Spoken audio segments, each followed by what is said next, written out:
Familia, bienvenidos a Galán Podcast una vez más. Hoy tengo el privilegio, el placer, el honor de estar con la doctora Estefanía Horta. Ella es especialista en inmunología del cáncer causado por HPV, actualmente profesora en UPR, residencia médica, investigadora principal en el Centro Comprensivo de Cáncer y muchas cosas más porque tiene muchos sombreros.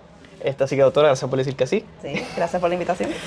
Bueno, doctora, especialista en inmunología, cáncer, HPV, muchas palabras ahí. Puedes como que antes de empezar en su trayectoria explicarnos qué es eso, qué es la inmunología, qué es el cáncer, qué es el HPV.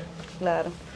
Bueno, pues empezando con la inmunología, ¿verdad? La inmunología es el estudio de las células del sistema inmune, que son estas células que nos defienden contra microorganismos que puedan causar algún tipo de enfermedad.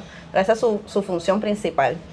Y cuando hablamos de inmunología del cáncer, es la habilidad de estas células inmunes de quizás reconocer ese tumor y tratarlo como algo que no es propio y potencialmente eliminar el cáncer, como también tener algunas funciones que luego podemos hablar un poquito más de que también las células inmunes pueden ayudar al crecimiento del tumor. Así que tenemos unas células inmunes que pueden ser buenas en términos de eliminar el tumor y otras que pueden ser malas en términos de ayudar al tumor a crecer. Así que en inmunología del cáncer lo que estudiamos es esa relación entre estas células inmunológicas y el cáncer, y esto puede también, ¿verdad?, afectar cómo crece el tumor y cómo afecta las terapias de cáncer actuales y, ¿verdad?, las que están en desarrollo. Muchas gracias por eso, doctora. Un nicho bien específico. ¿Cómo usted llega a decir, ok, quiero ser doctora en inmunología del cáncer? ¿Cómo llega a esas pasiones? Quisiera que nos cuente un poquito de usted, su trayectoria, si acaso un poquito antes del bachillerato hasta lo que logramos hoy en día. Claro. Bueno, yo me crié en Atillo y Arecibo. Tenemos una familia de finca, de ganaderos, con vacas, caballos, cerdos, gallinas, de todo, ¿verdad? Y pues siempre pues estábamos bien expuestos a los animales, un poco a la medicina, porque a veces, ¿verdad?, estos animales se enferman. Pues siempre había un interés mío en curar los animalitos. Okay. Y en algún momento pues yo pensaba, pues quizás voy a ser veterinaria, porque me gusta, ¿verdad?, curar los animales y todo esto. A la vez que ¿verdad?, sigo creciendo, mi abuela desarrolla artritis reumatoidea. Realmente desde que yo era pequeña ya lo tenía. Lo que pasa es que a la vez que fueron pasando los años, pues era más notable. Entonces a ella se le doblaron las manos, las tenía bien deformadas, porque esta enfermedad, ¿verdad?, eso es lo que hace.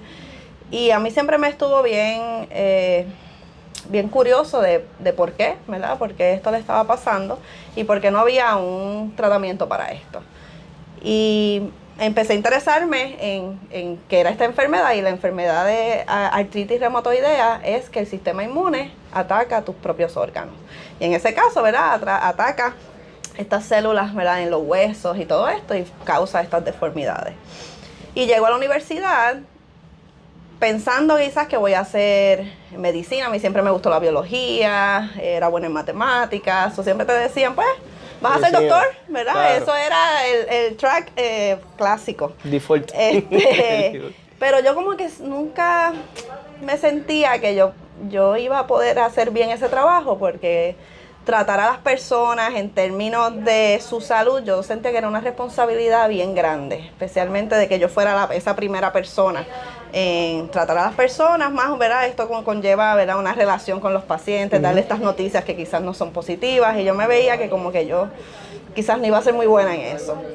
Así que nada, pues entré al bachillerato, hice biología, y en mi segundo año tomo la clase de inmunología, porque yo sabía que el sistema inmune tenía que ver con esa enfermedad de mi abuela. Y dije, pues yo quiero aprender un poquito más y vamos a ver cómo me va. Y tan pronto empecé la clase, el primer día, a mí me fascinó esa clase. Y me leí literalmente como 4 capítulos esa noche. Llegué a casa a leerme el libro. Motivada. Y me encantó, me encantó. Yo dije, Ok. wow, esto está brutal. Y entonces ahí empecé a hablar con la profesora de como que, y mire, ¿cómo yo aprendo más de esto? O sea, yo era bien novata en todo esto, Claro. del campo. Yo llegué allí, me pusieron allí y yo no sabía bien qué estaba haciendo. Pero estaba la curiosidad. Exacto, así que hablé con la profesora y le dije, ay, a mí me gustó mucho la clase de inmunología, cómo yo puedo aprender más de esto, qué hago. Y entonces ella había hecho un PhD en inmunología. Ok. Y ella me dijo que mira, pues puedes hacer un PhD, pero primero creo que debes de hacer investigación. Y entonces en el recinto de Río Piedras pues tienen este curso de investigación. Y me dijo, mira, hay un listado de investigadores y pues verifica a ver si alguien te interesa y vas al laboratorio. Así que hice eso y ahí encontré muy poca inmunología en términos de las investigaciones, pero encontré a la doctora Loida Meléndez, que ahora ¿verdad? Es compañera aquí de trabajo, y ella trabajaba con HIV y una célula inmune y cómo eso afectaba, como esta célula inmune en la placenta podía afectar la transmisión de HIV de la mamá al feto. Entonces eso me llamó mucho la atención y le dije, pues vamos al laboratorio.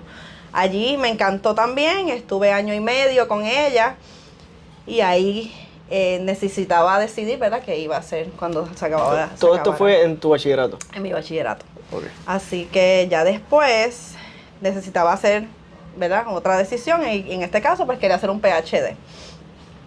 Y apliqué a varias escuelas en Estados Unidos. Y aquí en Puerto Rico también apliqué aquí al recinto de ciencias médicas y no me cogieron en ninguna escuela de Estados Oh, Unidos. wow. Me cogieron aquí en Puerto Rico. Ok. Pero, Pero. pero ya, ¿verdad? Como mencioné, no había mucha inmunología. Ok. Entonces yo lo había cogido como una alternativa de que pues quizás pues lo hago. Pero no, yo sentía que no iba a ser suficiente. Así que seguí hablando a ver qué otras oportunidades de investigación. Quizás necesitaba realmente tener más investigación en mi currículo. Y ahí una de las estudiantes graduadas en ese momento en el laboratorio ya había hecho un postbachillerato en los Institutos Nacionales de la Salud. Y allí ella hizo mucha investigación y le llamó la atención antes de su PhD. Okay. Y yo dije, pues voy a aplicar. Y ahí uno, ¿verdad?, coloca sus intereses de investigación y te machean, ¿verdad?, con un mentor. Así que apliqué ese programa y ahí pues me cogieron al postbachillerato. ¿Y eso fue en Puerto Rico no fue? Eso fue en Maryland, en los Institutos Nacionales de Salud, o NIH, y pues me cogieron en el programa. Iba a ser la primera vez que me iba de Puerto Rico, yo sola, así que nada, pues estaba bien nerviosa, pero me fui para allá. Ajá. Y de verdad que aprendí muchísimo de esa la doctora Christine Tarbell. Ella acababa de empezar su laboratorio. Eso es prácticamente lo que yo soy ahora, así que en ese sentido pues aprendí muchísimo en términos de cómo establecer un laboratorio. Y allí trabajamos con diabetes tipo 1 y colitis, que eran enfermedades también autoinmunes, y cómo el sistema inmune pues afectaba, ¿verdad?, o inducía el desarrollo de estas enfermedades. Así que ahí aprendí mucho, aprendí de trabajar con ratones. Ese tema vamos más adelante, pero... Así que hicimos, ¿verdad?, muchos estudios preclínicos y aprendí todo lo que tenía que aprender de investigación, y ahí entonces volví a aplicar. Y se suponía, exacto, se suponía que era un programa, puede ser de 1 año o de 2 años, y yo siempre dije, no, yo voy a ir más que 1 año, pero me encantó y me quedé 2 años. Okay. Y al segundo año pues volví a aplicar, y ahí pues me cogieron en la Universidad de Texas, Health Science Center en MD Anderson. Okay. Así que ahí pues fui a mi PhD en inmunología. Y seguía con autoinmunidad. A mí yo quería entender todo esto. Okay. Así que hice investigación en lupus. Y ya después, en ese tiempo, en el departamento de inmunología de MD Anderson, empieza la revolución de las inmunoterapias. Entonces, en el 2011 se aprueba, ¿verdad?, por la FDA esta primera inmunoterapia para melanoma, y llega el inventor de esto a nuestro departamento, que él se ganó el premio Nobel de la medicina. Así que la inmunología del cáncer se volvió, ¿verdad?, un hot topic, y pues todo el mundo quería hacerlo. Claro. Así que pues yo también. Y ya tú estabas ahí, Exacto. Así que nada, terminé el PhD y el postdoc, pues me enfoqué en inmunología del cáncer para entonces entender esta Pero esto nueva... impulsado por el desarrollo de las inmunoterapias. Correcto, Ok. correcto. Porque entonces eso fue una inmunoterapia, pero ya había muchos estudios con tratando de entender cómo funcionaban otras moléculas inmunológicas y quizás desarrollar otras inmunoterapias, ¿verdad? Ok. Que pudieran ser mejores a esa inmunoterapia que ya estaba existente. Entonces terminó el PhD y entonces ¿cómo terminamos aquí en UPR, en Ajá. Puerto Rico, todo eso? Exacto. Pues, como mencioné, no había mucha inmunología, así Ajá. que ya eso yo sabía que era algo que se necesitaba desarrollar. Y por tal razón, cuando me fui, siempre tenía la mentalidad de que yo quiero volver.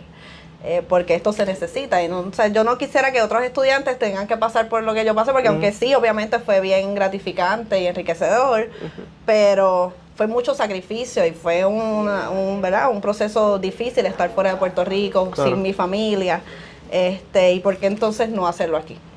Así que cuando ya yo estaba en el postdoc, yo siempre me mantuve en comunicación con la doctora Meléndez, que siempre ha sido mi mentora, y con otras personas acá en el recinto de ciencias médicas para ver, mira, va a haber alguna oportunidad en el futuro.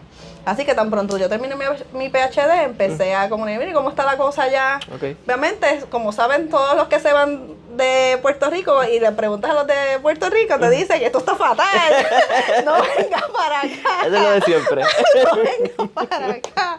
Así que... Pero vino para acá. Exacto. Pero yo está bien, tranquilo, mi momento llegará, mi momento llegará. Y nada, después de 3 años de postdoc, pues se abrieron oportunidades aquí en Puerto Rico. Y entonces ahí pues decido regresar. Y comencé entonces el laboratorio en inmunología del cáncer, que fue prácticamente lo último que estuve haciendo en mi postdoctorado. Gracias por decir todo. Usted hace buena historia, doctora, y es un buen storyteller. Doctora, ¿qué le diría a un estudiante que está indeciso si hacer una carrera, un PhD de investigación y pasó tal vez como usted? Quiero medicina, pero no sé. ¿Cuáles son esas cosas bonitas que tú puedes decir de la profesión y que lo puedes impulsar a reafirmar una decisión de, ok, yo creo que puedo hacer un PhD? Bueno, para el PhD uno necesita mucha curiosidad y uno querer entender por qué ocurren las cosas. Si ya esa curiosidad existe, pues mira, puedes tener, ¿verdad?, ya una destreza bien importante. Y en el término del PhD, o sea, de cuando ya uno llega a ver a la posición que estoy, pues a mí, por ejemplo, las cosas que más me llenan es educar a otros estudiantes, enseñarles las cosas que hacemos y contestar esas preguntas que tenemos, esa curiosidad, ¿verdad? Poder en el laboratorio decir, mira, yo tengo esta pregunta, vamos a desarrollar este proyecto de investigación y contestamos la pregunta. Y sí, a veces es un proceso de trial and error, pero cuando llegas a ese triunfo, en este caso, así sea un triunfo pequeño, uno se siente bien feliz y ¿verdad? Es bien gratificante. Así que en ese caso, uno tiene la posibilidad de contestar cualquier pregunta. Y en medicina sí puedes contestar ciertas preguntas, pero ya con lo establecido. Aquí en ciencia podemos tener nuevas preguntas y nuevas respuestas. En medicina hay que dejarse llevar, ¿verdad? By the book, porque no es como que vas a estar ahí probando algo diferente, claro, algo nuevo con una persona. Pero en ciencia pues tenemos la habilidad de poder hacer estas nuevas preguntas y contestarlas en el laboratorio. Así que eso para mí, ¿verdad?, es bien importante. Además de, ¿verdad?, en el caso mío que hago docencia y enseñamos, pues poder integrar lo que uno aprende en el laboratorio, enseñárselo a los estudiantes y que puedan entonces ver, mira, estas es las posibilidades que tenemos para contestar preguntas y desarrollar algún proyecto de investigación que no solamente impacta a los estudiantes que quieren PhD, sino que a los de medicina, a los de dental, porque así pueden abrir su mente hacia nuevas preguntas, porque ellos también saben, ¿verdad? Y aquí, ¿verdad?, colaboramos con médicos y de otras ramas para saber qué ustedes ven en la clínica. Claro. y qué preguntas hay, qué no sabemos, y yo entonces buscar la manera de... Sí, repercuta en todas las áreas. En todas las áreas. Y eso pues también me gusta porque podemos impactar, ¿verdad? Distintas áreas de la salud, no solamente, ¿verdad? En la que estamos. Alguien que ya está haciendo su PhD, usted ya pasó por ahí. Algunos consejos o algunos tal vez, no quiero decir fracaso, enseñanzas que tuviste en tu trayectoria que quisieras tal vez decirle a estos estudiantes, mira, no hagan esto, mejor hagan esto. Algo que usted pueda pensar, así, abuelo de pájaro. Claro. Bueno, el doctorado es una carrera difícil, conlleva mucho sacrificio. Hay que estar uno con esa mente abierta de que esto es un camino sacrificado. Y creo que primero es bien importante tener buenos mentores que te ayuden. Y verá, uno se lo dicen a veces al principio, como que asegúrate que ese mentor hace un buen clic contigo, el grupo donde tú estás, es un buen grupo que tú sientas que te vas a llevar bien, porque eso te va a impactar por varios años. Así que donde tú vayas, es importante que tú sientas que tienes ese apoyo en ese lugar. Y también obviamente es bien importante tener el apoyo en la casa, ¿verdad? Con tus familiares y todo esto, pero tú estás más tiempo en el laboratorio que en tu casa. Así que, y yo tuve distintas experiencias de mentoría, unas no tan buenas, otras mejores, pero eso yo creo que es bien importante, que siempre tomen eso en cuenta, de tener buenos mentores. Y aunque, ¿verdad? Obviamente uno no tiene tanto tiempo al principio. Claro.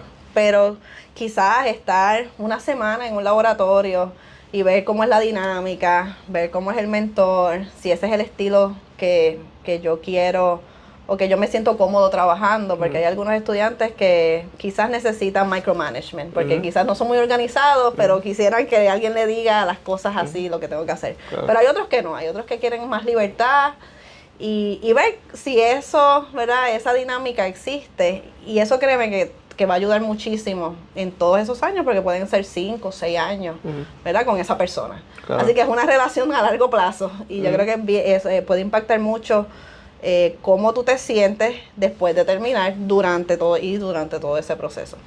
Así que yo creo que eso hay que tomarlo bien en cuenta. Buena mentoría, escoger bien tu mentor. Sí, eso es bien importante. Y otra cosa, pues, buscar oportunidades mientras estás en el doctorado de otras cosas. No solamente, obviamente nosotros nos entrenamos muy bien en hacer experimentos, hacer preguntas, bastante la escritura, quizás también presentaciones orales, pero buscar entrenamiento en liderazgo, tener quizás posiciones en estas sociedades de la ciencia, que tú puedas tener algún rol y puedas desarrollar otras destrezas, que no solamente es estar en el laboratorio pipeteando, ¿verdad? Que sean otras cosas que te hagan o que te den destreza, ¿verdad? Exacto, te diversifiquen para ser más competitivo cuando salgas. Y si puedes coger una clasecita de administración de empresas, tampoco viene mal. Anota eso por ahí. Anota eso por ahí. Tampoco viene mal. Especialmente cuando te vuelves, ¿verdad? En mi posición de investigadora, que administramos, ¿verdad? Claro, administramos un laboratorio. Y lo más, yo he ido aprendiendo a cantazos, y gracias a mi esposo es contable. Pues, y también me ha dado sus hints.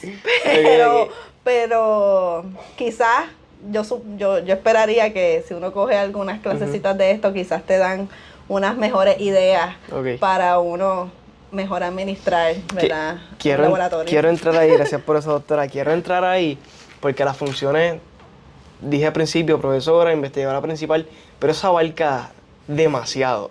Y quisiera que entrara un poquito en los detalles de qué usted hace realmente aquí como investigadora principal y como profesora. ¿Cuáles son ese job description, si tuviésemos que decirle de alguna manera, para que las personas que están viendo estén al tanto y sepan también en lo que se van a enfrentar?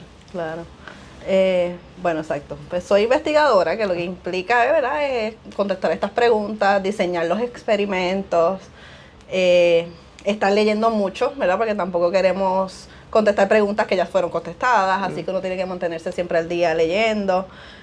y más de las nuevas tecnologías. Uno quiere leer mucho de las nuevas tecnologías y desarrollar bien esos experimentos. Así que eso es parte de ser investigadora, más, ¿verdad? Entrenar estudiantes. Así que soy mentora de muchos estudiantes que están aprendiendo a hacer investigación. Y como parte de esto, pues se entrenan los estudiantes para que hagan los experimentos y que entonces ahora escribamos, necesitamos publicar, ¿verdad? Y nosotros hablamos en el laboratorio de la vitamina M, ¿verdad? Muy bien, vamos a compartir eso. Vamos a compartir eso. De la vitamina M, que esto es, ¿verdad? ¿Cuál es la vitamina M?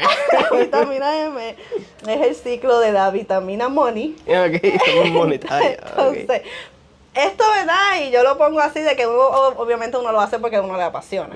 Pero la realidad es que es un tipo de negocio, ¿verdad? Es un negocio que si yo quiero permanecer aquí por mucho tiempo, pues el ciclo tiene que continuar. Claro. Y este ciclo pues incluye, ¿verdad? Esto de entrenamiento de los estudiantes. Primero necesito hacer experimentos para entonces generar datos, para entonces publicar en revistas científicas. Entonces después con eso me da la base también de generar nuevas ideas y escribir propuestas de investigación para conseguir dinero que pueda ahora ser utilizado para generar estos nuevos experimentos, generar nuevas ideas, seguir entrenando gente y, ¿verdad? Y el ciclo entonces continúa.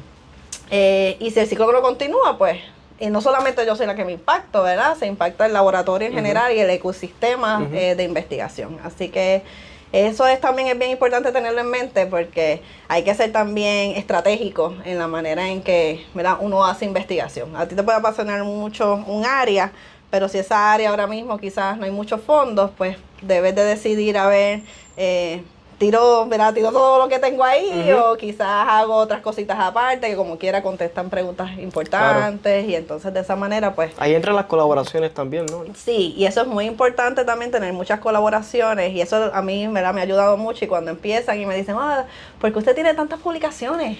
¿Cómo se lo logra? Y tú, colabora. Repite conmigo, colaboración. Exacto, ¿verdad? Y yo colaboro con muchas personas y por eso también es bueno mantener buenas relaciones con la gente que uno trabaja, importante. ¿Verdad? Y con MD Anderson yo he mantenido mi buena relación y con ellos he colaborado mucho y continuamos, ¿verdad? Publicando. Y desde que llegué aquí a Puerto Rico, pues yo al principio lo que hice fue dar muchas charlas para que todo el mundo, en varios departamentos, y la gente supiera lo que yo hago y lo que puedo hacer. Y entonces, estas son las cosas que podemos hacer. Y así la gente empezó a llamarme y decir, mira, yo necesito esto, lo pueden hacer. Y pues a veces yo creo que ya tenemos demasiadas colaboraciones, pero hay trabajo. Pero eso me ha ayudado mucho a cuando las cosas, ¿verdad? Cuando dice las vacas flacas. Correcto. Cuando las vacas flacas llegan, pues tenemos colaboradores que entonces nos ayudan. Siendo estratégica en el approach. Exacto. Eso está súper, doctora. Gracias por compartirnos eso. Quisiera entrar también un poquito en qué entonces usted está investigando ahora mismo, cuáles son sus temas de investigación. Sabemos que hay inmunología del cáncer, pero específicamente, ¿qué estamos haciendo ahora mismo? Pues yo tengo prácticamente 2 enfermedades en las que nos enfocamos, que es cáncer del cuello uterino o cáncer cervical y cáncer de cabeza o cuello, en donde nos enfocamos más en cáncer de orofaringe. Y estos cánceres son inducidos por el virus del papiloma humano. Entonces, queremos saber, ¿verdad? Y hay distintas preguntas, pero ahora mismo la mayor parte de los proyectos se enfocan en entender la interacción del sistema inmunológico con también las células o los microorganismos que existen en nuestro cuerpo, que se le llama microbiota, ¿verdad? Y tenemos más bacterias en nuestro cuerpo que células humanas. Así que imagínate la cantidad de bacterias que viven con nosotros y viven con nosotros de una manera amigable. Lo que pasa es que a veces, ¿verdad? Cambian dependiendo, ¿verdad? Algunos estilos de vida o algunos mismos, ¿verdad? Por ejemplo, el uso de antibióticos. Hay distintas maneras en que esas bacterias que viven en nuestro cuerpo quizás no son tan amigables. Entonces, ahí pudieran impactar la respuesta inmunológica y también el crecimiento del tumor. Entonces, queremos ver ya lo que decimos el microambiente del tumor de una manera, ¿verdad? Más completa, no solamente las células inmunes, sino también las células microbiales. el tumor, y entonces también ahí tenemos el virus, que entonces es el virus del papiloma humano. Entonces ver cómo todos, ¿verdad? Estas células interactúan y ver cómo podemos entonces utilizarlas, así sea como biomarcadores o utilizarlas como tratamientos. Quizás podemos desarrollar nuevas terapias con estos conocimientos. Y terapias como la que mencionó antes, que fue una inmunoterapia. ¿Puede explicarnos un chin qué es una inmunoterapia para que la gente sepa? Pero la inmunoterapia lo que busca es modular el sistema inmune para que ahora estas células inmunes ataquen el tumor y lo eliminen. Las que ahora más se conocen y las vemos en la televisión, son las que se llaman las inmunoterapias o los anticuerpos monoclonales que van a... Ahora se me olvidó la palabra. Target. Identificar. Exacto. O van a marcar. Van a marcar, exacto. Buscando las palabras en español, el Spanglish muy malo. Claro. Inglés, el lenguaje de la ciencia es inglés, así que. Así que nada, estas inmunoterapias buscan marcar unas proteínas en estas células inmunes que ahora lo que dice es que liberan los frenos. Y liberan los frenos porque cuando las células inmunes entran al tumor, paran su función. El tumor le pone freno, como que no me ataques. Así que estos anticuerpos ahora se pegan a esta célula inmune y la célula ahora no es frenada por el tumor y puede entonces ejercer su función de eliminarla. Súper. Pero y hay distintas de estas inmunoterapias ya que se utilizan en distintos cánceres. Y esas son las más comunes, pero hay otras inmunoterapias, por ejemplo, inmunoterapias en donde se usan células de nuestro sistema inmune y se hace transferencia, ¿verdad?, de estas células inmunológicas. Así que hay distintas maneras, ¿verdad? La palabra inmunoterapia es bastante amplia. En estos cánceres que nosotros estudiamos, pues estas inmunoterapias del punto de control que se llaman, son las que más se utilizan. Doctora, ¿y estos estudios se llevan a cabo con personas, con animales, porque hay gente que está pendiente a eso también? ¿Cómo hacen estos estudios? Sí, usualmente se comienza con animales, en donde se prueban, ¿verdad?, las terapias en modelos animales. Nosotros trabajamos con ratones. Y generalmente estos modelos de cáncer casi siempre son en ratones. Y entonces de ahí pues se ve si ese tratamiento es eficaz, ¿verdad?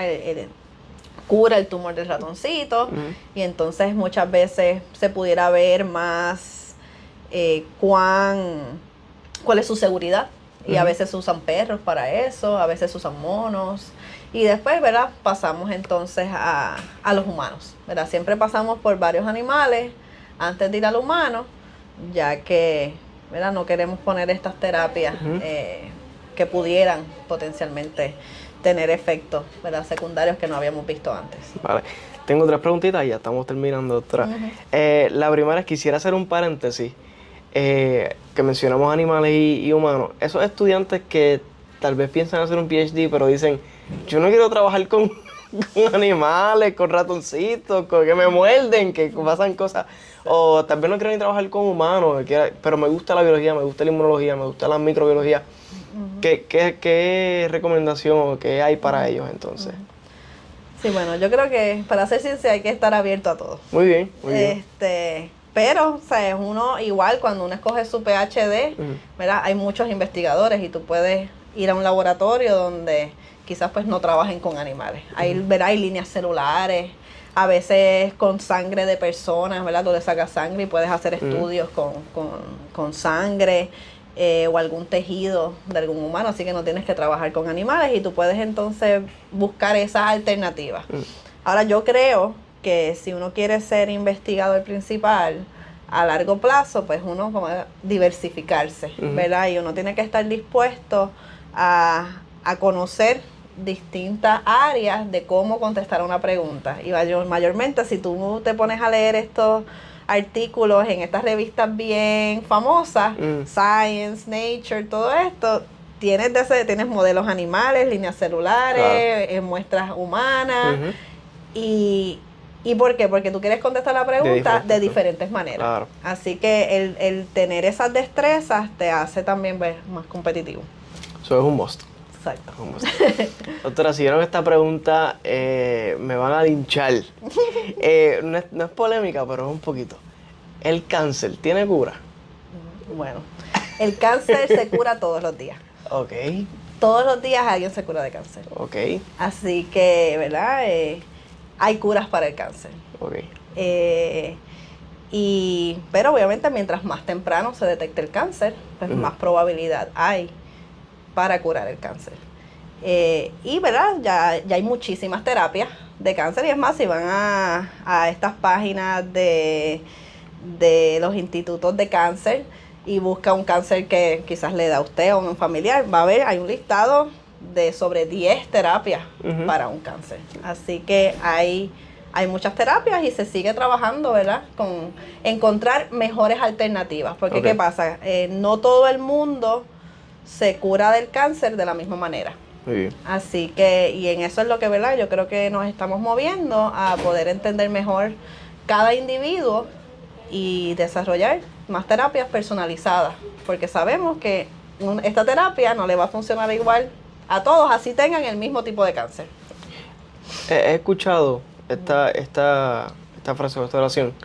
DH, estamos tan adelante en tantas cosas y todavía la cura del cáncer no existe. ¿Por qué es tan difícil erradicarlo? Bueno, primero es si se detecta muy tarde, eso es primero, ¿verdad? Mucha gente no va al médico. Eso es un problema. Ir al médico.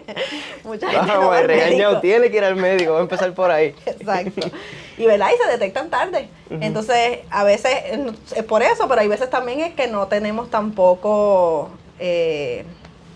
estos métodos de detección tampoco muy eficientes. Así que a veces sí vas al médico, pero el cáncer tiene esta habilidad de como que no presentar síntomas hasta largo plazo, porque nuestro cuerpo es tan bueno en mantenernos saludables que a menos que esté ya bien chavado, deteriorado ahí. exacto, ahí es que entonces empezamos a sentir los síntomas. Claro. Entonces, al no tener estos métodos de detección, pues se detecta muy tarde, y esa habilidad del tumor de inhibir el sistema inmunológico, ¿verdad? De utilizarlo a su favor, también, ¿verdad? Es muy detrimental, ¿verdad? Porque tú tienes un sistema inmunológico que se supone que te proteja de estas cosas, pero también lo usas a su favor. Claro. Y en adición a eso, se puede regar a distintos órganos. Y hay algunos órganos que muchos de estos daños no son reversibles. Y a la vez que ya dañas esos órganos, pues, ¿verdad? Se dañaron, ¿verdad? Y es bien difícil volver atrás a un órgano saludable. Así que por eso lo más importante es detección temprana, especialmente a estas enfermedades que, ¿verdad? que podemos detectar a tiempo. En el caso de cáncer cervical, ¿verdad? Ir a todas estas citas ginecológicas, hacerse su PAP test. Tenemos la vacuna del HPV, que podemos entonces prevenir estos cánceres inducidos por el virus del papiloma humano. Y ahí para distintos cánceres hay algunas maneras de detección, y por lo menos tener eso en mente y hacer lo más proactivo posible para no llegar al caso de que, ¿verdad?, tengamos un cáncer muy avanzado y no se pueda tratar de la mejor manera posible, con los recursos que tenemos ahora mismo. Súper. Ya para terminar, doctora, termino con estas dos preguntas. ¿Qué le diría a esos colegas o personas que ya se encuentran más o menos en la misma posición de usted, que están relativamente empezando su laboratorio y quieren, ¿verdad?, seguir prosperando en sus investigaciones o como profesora? ¿Qué consejo le da a esos pares? Puedes decirle cierta manera. Primero, mucha paciencia. Ok. Mucha paciencia. Y encontrarse o contratar a una persona así como Jorge. ¡A rayos! Que te ayuda en la parte Claro. de manejar el laboratorio. Esto es como, ¿verdad? Dijimos al principio, un trabajo con muchos sombreros. Claro. Con muchos sombreros. Y nosotros nos deberíamos enfocar en conseguir el dinero, entrenar los estudiantes, que hagan buena ciencia. Y la parte quizás más de manejar, quizás, por ejemplo, órdenes, asegurarse que los protocolos se estén llevando como se supone, que uno pueda distribuir esa responsabilidad con una persona que uno confíe. Yo creo que eso es bien importante, contratar a alguien que te ayude en ese proceso. Y segundo, pues esto de las colaboraciones. Yo creo que es bien importante tener colaboración.